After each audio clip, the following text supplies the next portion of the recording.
Hello teachers and student, welcome to our YouTube channel A S exam. आज हम कक्षा 5 8 grade अभ्यास पुस्तिका में पाठ 10 देख रहे हैं, नीति के दोहे। तो इसमें बहुविकल्पी प्रश्न है। पहला प्रश्न है, जो तो को कांटा बोवे काव्य पंक्ति किसकी है? तो यह काव्य पंक्ति option number B Kabirdas ji की है।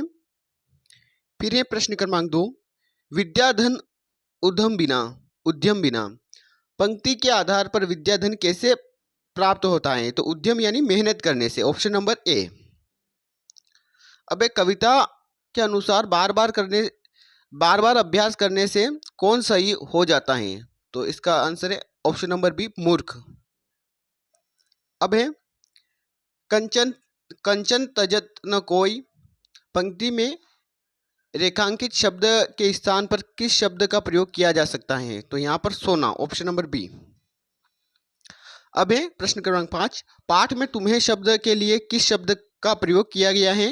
तो इसमें आ जाएगा ऑप्शन नंबर डी तोको। अब नीचे दिए गए शब्दों में से उचित शब्द चुनकर रिक्त स्थानों की पूर्ति कीजिए। तो इसमें आ जाएगा कवि के अनुसार मीठे वचन से सांप को वश में किया जा सकता है। अब है खीरे को तो सिर, और रिक्त स्थान में आपको भरना है सिर की तरफ से काटने की बात कही गई है। अब है साँच बराबर तप नहीं में साँच का अर्थ है, तो साँच का अर्थ सत्य है।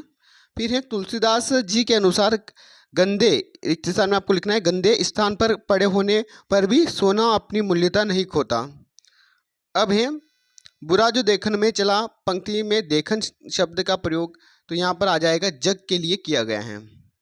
अब अति लघु त्रिप्रश्न है। अति लघु त्रिप्रश्न देखें उससे पहले अगर अभी तक आपने वीडियो को लाइक नहीं किया है तो आप वीडियो को लाइक कर दें, और अगले पाठ 11 की नोटिफिकेशन प्राप्त करने के लिए अपने यूट्यूब चैनल को सब्सक्राइब भी जरूर करें। प्रश्न क्रमांक 11 है, जाके हृदय सांच है ताके हृदय आप पंक्ति में आप किसके लिए कहा गया है? तो यहाँ पर आप ईश्वर यानी भगवान के लिए कहा गया है। अब दूसरा प्रश्न है, शील शब्द का हिंदी मानक रूप लिखिए। तो शील का आ जाएगा शिला। अब क्या है प्रश्न क्रमांक 13, बोला क्रिया शब्द से एक वाक्य बनाकर तथा उसमें आई सहायक क्रिया को रेखांकित कीजिए। तो इसमें आ जाएगा वह झूठ बोल रहा है, और सहायक क्रिया आ जाएगी इसमें रहा है। इसको आपको रेखांकित करना है, रहा है को। फिर है अगला, कोयल और कोये में किसकी आवाज़ मधुर होती है? तो कोयल की आवाज़ मधुर होती है। अब लघु प्रश्न है, निम्नलिखित शब्दों के हिंदी मानक रूप लिखिए। तो यहाँ पर जो लोन दे रखा है ना, तो लोन का अर्थ वो नमक होता है। अगर आपने दोहा पढ़ा होगा ठीक से पाठ में, तो उसमें प्रयोग किया गया है लोन, वो हीरा के सिर पर लगाने के लिए, तो उसका हिंदी मानक रूप नमक होता है। अब सुजान का समझदार, रसरी का रस्सी और कागा का कोआ, इस प्रकार आप हिंदी मानक रूप लिख लें। फिर है आपको फूल क्यों अच्छे लगते हैं? अपनी पसंद के किन्हीं दो फूलों के विषय में दो पंक्तियाँ लिखिए।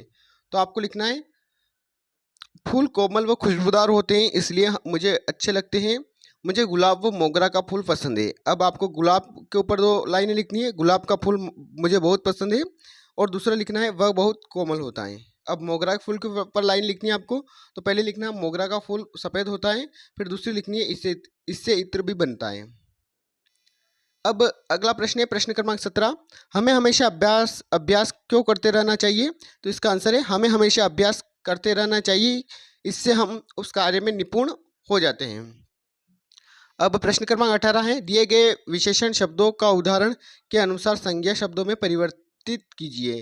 तो यहाँ पर मीठा का मिठाई आ रही है, तो बुरा का बुराई, खट्टा का खटाई, अच्छा का अच्छाई और तरुण का तरुणाई। इस प्रकार ये विशेषण शब्द संज्ञा शब्द में बदल जाएंगे। अब दीर्घ उत्तरी प्रश्न है प्रश्न क्रमांक 19, यहाँ आपको 11 दिखा हुआ मिलेगा कभी, तो वो वहाँ पर 19 है। पाठ 10 नीति के दोहे में दिए संत कबीर के किन्हीं 2 दोहों का भावार्थ अपने शब्दों में लिखिए।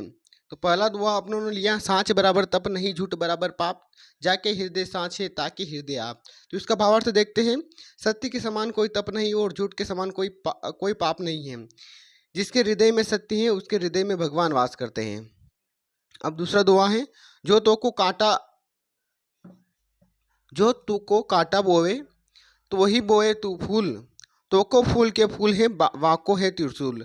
तो इसका भावार्थ है हमें बुरा करने वाले के साथ भी अच्छा करना चाहिए, क्योंकि यदि हम अच्छा करते हैं तो हमारा तो अच्छा ही होगा और बुरा करने वालों का बुरा ही होगा।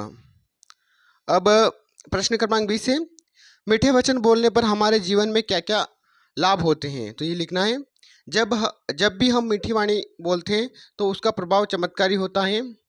इससे सुनने वाले की आत्मा तृप्त होती है और मन प्रसन्न होता है। उसके मन से क्रोध और घृणा के भाव नष्ट हो जाते हैं।